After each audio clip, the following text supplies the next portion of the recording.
Hey guys, it's Ben the Coin Geek at Old Pueblo Coin, and today I have a video for you that's kind of fun. A little bit harder for me to shoot because everything's going to be in this album here. Barber, Liberty Head, or Morgan Dime Collection, 1892 to 1916, and of course, we refer to these as Barber Dimes. Interesting that they consider calling them Morgan Dimes because the Morgan dollar was actually named after someone, and the Barber dime was also actually named after someone. Liberty Head, that's another one. So the hard thing, of course, for me on this is to show you everything that's in the book, just because of the shape and size of the book here. But we're going to do the best we can to entertain you and educate you at the same time with an album that is pretty cool. First of all, can we start with the fact that we're going to look at an album from SS, we got here, Kresge and Company, this 35-cent album, and talk a little bit about the different coins that are in here. And one of the fun things, of course, about this album versus some of the Dansko slide albums is that you actually get to see the coin mintages right on the album. Okay, so your 12 million, your 3.8 million, your 990,000. This album is absolutely the old school way, and just kind of a collector's passion over time. And we'll go through, and what you'll see here is someone who clearly was collecting coins just out of change. Most all the coins in here are just like good condition, maybe even a lot rougher than good condition. And of course the 94S is not located. So the 94S, they only made 24 of them. And so if you got $1 million or $2 million, you can buy one. But you're going to see lots of coins here, like these 95s, 690,000 made. And that's a coin that's, starts at $80 or so, or somewhere in there. Same thing with this 95O, where only 440,000 were made. Those started a couple $100. You have a lot of New Orleans minted coins actually that have mintages that are lower than the San Francisco minted coins. And also the survival rates are pretty low too. So here that 96O, 610,000, 96S, 575, that's a toughie right there also. But you get down into the 97s and you've got that 97. This one's a little dirty, right? It almost looks like a Janus head. But then again, look at this, your O mint at 666,000 versus the 1.3 million of the 97S. And so this is something that's pretty consistent in the 90s when it comes to the Barber Dime series, where a lot of the New Orleans mint coins are actually the more scarce coin in those, especially in those earlier years, 90, 93, 4, 5, 6, 7, 8, all throughout there. And you'll see as we go through the album here, a lot of just honestly worn coins. And so the difficulty sometimes, we talk about grading a lot, is that when you look at coins that are circulated, they're going to have a real naturally kind of shiny finish to them. So it's difficult sometimes to distinguish between what you would call just honest wear and what you're going to call cleaned. And so a lot of these coins here aren't necessarily worth getting certified, but that real bright finish to it is going to be something that would prohibit you from really getting it graded and having it come back a grade that's going to be a straight grade, right? It'll probably come back a grade that's going to say cleaned or something along those lines. Whoop! I'm just going to open this guy up a little bit so we can look at some of the coins in the middle, talk about some of the things that'll sneak up on you on this series. And a lot of you guys who collect these already know just how hard it can be to get a collection like this.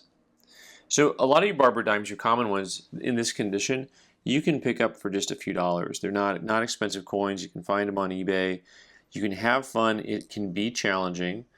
Here we got a coin that actually starts to have some meat on the bone still. So let's just go ahead and take a closer look here at this 1902. And you can start to see the Liberty, the word Liberty on the ribbon there that goes on the head. You can start to see the jawline, the feathers. So we got a little bit of detail here in this 1902. That's kind of fun. You notice a lot of the coins, let's let the camera do its work. A lot of the coins don't have those type of details to them. That whole center portion is really, really flat.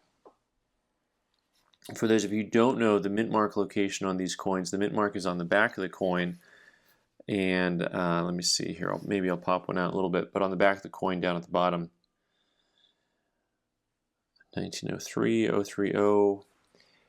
So once you get into the 1900s, you're going to start to find that a lot of the San Francisco Mint coins start to become really scarce. So like this 01S with 593,000 coins produced becomes a pretty tough coin to locate. A little bit more expensive. And a lot of these coins, you'll see mintages that hop up into the high millions, 20 million, 4.5 million. And so now you start getting into coins where the rare coins, quote unquote, air quotes, are 2.1 million made. Here you go. So the O3S, you get back under a million with 619,000. But really after that, you start to see that basically your O4S there with 800,000, and then your O5S. Just get over this O5S. That's 6.9 million. That's a higher mintage. I was actually looking at the 05. There's an 050 micro O coin that I was actually thinking of that is a variety with a super small O on it. But once you get after the 04S, a lot of the coins have really high mintages. You'll see 20 million, 4 million, 22, 4, 5, 3, 10. These tens of millions. And then, the Denver Mint starts producing coins back in 1907. I just blew by that fact for you here. But the Denver Mint, there you go. That's the first Denver Mint coin here in, what year did it start here? The 06 is the first year. And they've got pretty good production rates, and then you get moving forward. 08, 09, 09D drops below a million. And that starts to be a little bit of a trickier coin. Most all of these coins, once you get into grades that are higher grade, can really start to jump up in value. But they're really hard to locate in higher grade. 10S, once again, then you get near the end of the series, and you start seeing some of the San Francisco Mint, a few of the San Francisco Mint coins drop in production rate, right? So you've got coins that have millions made, and then this 13S here with only 510,000 made kind of drops, and then the 15S near the end also with less than a million made is a pretty big drop off. It's actually a pretty challenging set to put together as far as getting all the grades, getting the coins to look. The real big challenge on a set like this is getting coins that are nice, evenly worn coins that aren't cleaned or aren't cleaned looking is very, very difficult. Get this out of the way here. And you can see that this set that was put together by a collector, he had a lot of coins that have a nice original look to it that are just worn but bright. And then you've got a lot of coins in there that have much more of a cleaned look to them. So, but that is an overview for someone who really specializes in Barber dimes. Just how cool a set like this is, and an old school set. So hard to put an exact value. You've got a lot of coins in here that are pushing $100 plus, and a lot of coins in here that are $2 plus, right? Watch out. So anyway, it's a fun set, and putting them together can really be challenging, especially if you're trying to get nicer grade. So, all right, guys, leave your comments down below. Thanks for watching. I'm Ben the Coin Geek. You can subscribe by clicking on the owl button in the corner and watch more videos on the right side of the screen. Thanks.